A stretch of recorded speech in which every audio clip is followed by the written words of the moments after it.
I gotta bear with me a little bit. I'm actually trying to fight off this cold that's coming. And I admit, I don't wear coats. But here's the question I'm having now. I just don't feel that Jeff Horn can beat Terence Crawford, even though Jeff Horn is huge. It's said that he loses 15 pounds plus during fight week. Imagine losing 15 pounds in a week. And that's why in fights he may come into the ring seeming a little sluggish, So no matter how you slice it, he is our WBO champion. And he was in a very, very close fight with Manny Pacquiao, even though I don't feel that he beat Pacquiao, But it was a robbery, in my opinion. Pacquiao clearly won, but it was a close fight. Pacquiao didn't take Jeff Horn seriously. Pacquiao wasn't really training. That part is well known. Pacquiao was also, heavily involved in politics over there, putting drug dealers to death. A lot of responsibility. And he didn't take Jeff Horn seriously. And Jeff Horn came to fight. Battle in Brisbane.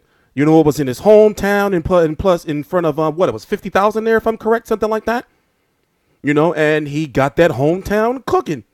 Since Jeff Horn has been talking a lot of shit, as he should, getting his name out there. He told Floyd, hey, listen, basically, you can take this walking stick with these hands. Or something like that. I don't remember. He defended his title successfully, by stopping Gary Corcoran. And now he's going to be fighting. I guess you can say that it's close to being official. See, when a fight is official, that means they tell you the venue, they tell you the date, the network, and you see the promo for it. You see you on Top Rank's page and on Duke Events page and on Jeff Horn's page and on Terence Crawford's page who they're fighting. But we know that they're going to be fighting on April the 21st in Las Vegas. It's already penciled in. Terence Crawford versus Jeff Horn for that WBO title. Jeff Horn was in some kind of talks to get Mundine, but there were so many different issues in that, the weight, and if he was to choose to fight Mundine, then he would have had to drop his WBO title, and then he would have likely lost his ESPN American support, so many different things. But Mundine is actually fighting tomorrow. I'm going to be covering that fight, and meaning right now it is January the 16th, 2018, 10:45 a.m. Eastern Standard Time. Yeah, 16th Eastern Standard Time, and Mundine is going to be fighting in about 23. I'm going to say, honest, from what I know, he's going to be fighting in about 20 hours from now. Because of the time difference being over here in Australia and all. But I guess when I do these videos, the same thing I've been going through with Anthony Joshua, Joseph Parker videos, is I guess I'm supposed to just be like, well, yeah, Anthony Joshua's going to win because who is Joseph Parker? I guess I'm supposed to be like, well, yeah, Jeff Horn, is going to win. I guess people have been saying, I haven't been giving Jeff Horn a fair shake. But really looking at this fight, and many people feel that he wasn't even going to be in the position that he's in now. I feel that Terence Crawford, even though he does make mistakes in regards to taking some punches or clean shots that he shouldn't take, but he does have a better boxing ability than Jeff Horn, even though Jeff Horn comes into the ring at least 100 and Jeff Horn's got to be coming into that ring at 170 pounds, right? Maybe close to it. He weighs in, he doesn't miss weight, 147-pound champion. I can say that I feel maybe he's coming into the ring at like 165 or something, maybe a 20-pound weight advantage. He'd be huge. And then if you look at, that they're saying that he's dropping 15 pounds or some shit like that during fight week, and he's used to doing shit like that. He's always been doing shit like that. It's like, well, wait a minute. Something's wrong. But the 147-pound division right now is stacked. You have Keith Thurman, who's the WBA and the WBC 147-pound champion.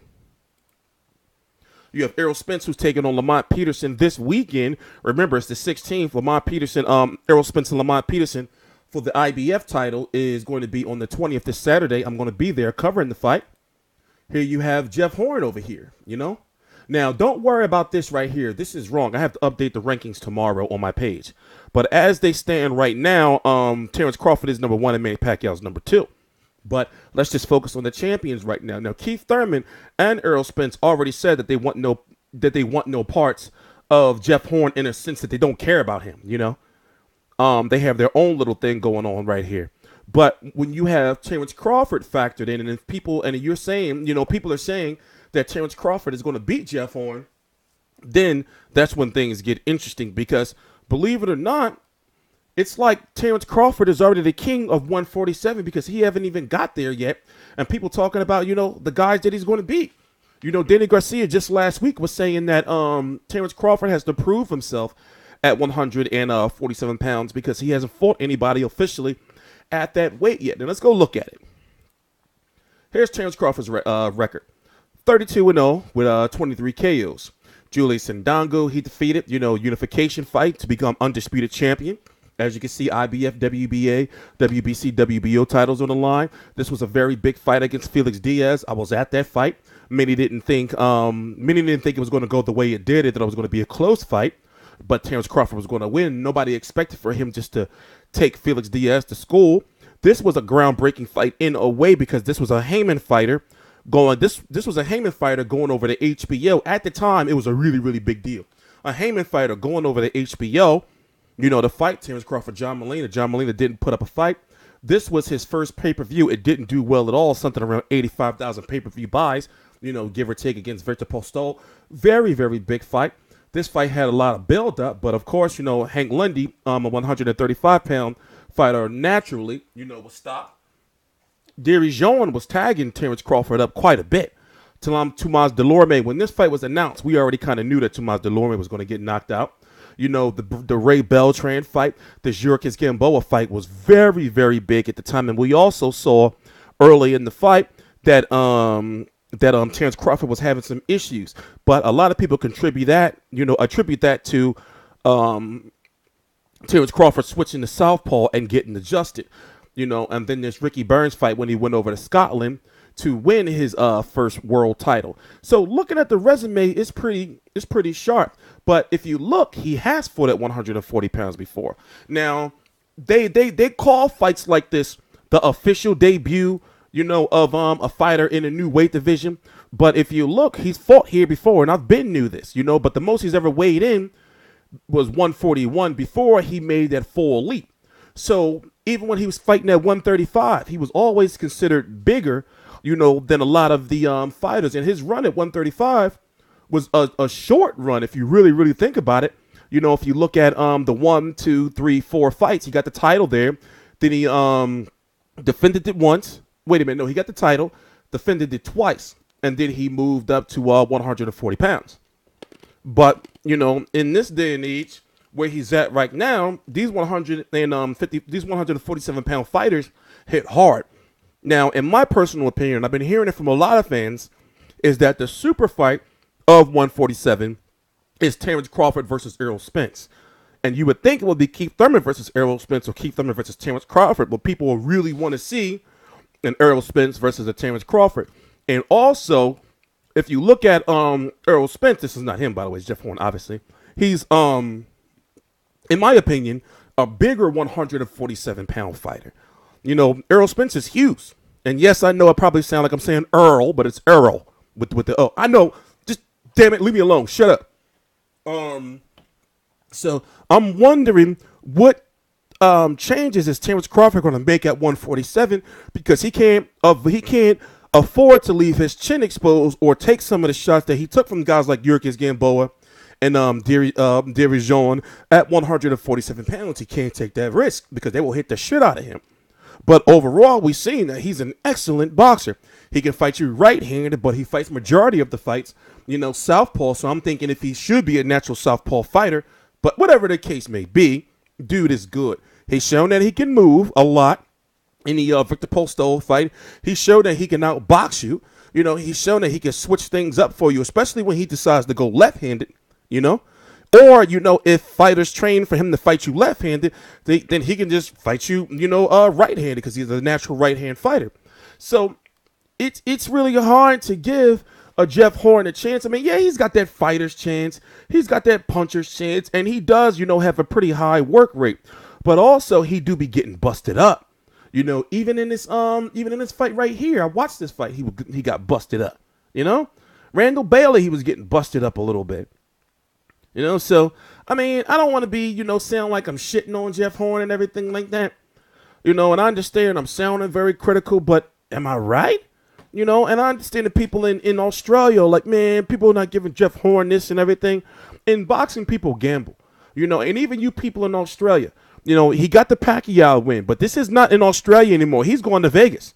He got the Pacquiao win. But would you gamble on Jeff Horn to beat Terence Crawford? Go ahead, put your money. Would you put your money on Jeff Horn to beat Terence Crawford? And I'm talking about just off of what you know. Yeah, you could put your money on him saying, man, I believe in Jeff Horn, but skill-wise, do you think he can beat Terence Crawford? Go ahead, bet your house. If God is on your side, anything is possible through the will of God, right? And having faith. Nobody gave him a chance to beat Pacquiao. Pacquiao fucking texting and laughing and shit at press conferences, motherfucking not really taking training camp seriously. It's well known he wasn't really training. And then what happens? Jeff Horn come in there, just start trying to work him over. At one point in time in the 9th round of Pacquiao Horn in between the rounds, they was about to stop the fight. Jeff Horn was getting fucked up, but then he got a second win. So maybe he does have God on his side. He did that night. And the judges in Australia and the alleged rumors of the mafia secretly backing him, the Australian mafia secretly, the Australian underworld secretly backing Jeff Horn without Jeff Horn really knowing or being a part of it. He's brought a lot of money to the economy. I've heard he's got a lot of fucking cheesy commercials and shit over there, car commercials and shit, some vacuum commercials and shit like that. Your local department stores, This is Jeff Horn at Chick-fil-A. Anyway, I'm TstreeT Controversy. This is TstreeT Controversy Live, April the 21st, 2018. It's going to be taking place in Madison Square Garden. Terence Crawford versus Jeff Horn. And then the winner is supposed to go and fight Pacquiao. Oh, also, before I forget to tell you, Pacquiao is supposed to be coming back in May, not in April, because they didn't want to. My understanding, they didn't want to have those two fights in the same month. But Pacquiao is supposed to come back, and the winner of this is supposed to fight Pacquiao because Pacquiao is getting fed up with politics. And Bob Arum has been really trying to get Pacquiao versus Terence Crawford for a couple of years now. But from my understanding, the middleman guy, the manager of Pacquiao, Michael Kuntz, has been trying to milk Pacquiao for as much as he could. But whatever the case may be, it's going to be a good year for all three of these guys because even if Jeff Horn loses, he's still going to go back to Australia being somewhat of a star, but people are going to be like, but you're not champion anymore, mate. And then it's going to be that stigma of people saying, well, people said you was going to lose to Crawford. You damn sure did. So if Pacquiao was able to stop him, I'm thinking that Terence Crawford going to end him. I'm sorry, Jeff Horn, man. I know I probably sound like I'm not giving you a chance, and I'm really not, But everybody has like a fighter's chance. Like I said, especially if you're religious. Anything's possible through God's will. TstreeT Controversy, TstreeT Controversy Live. Please subscribe.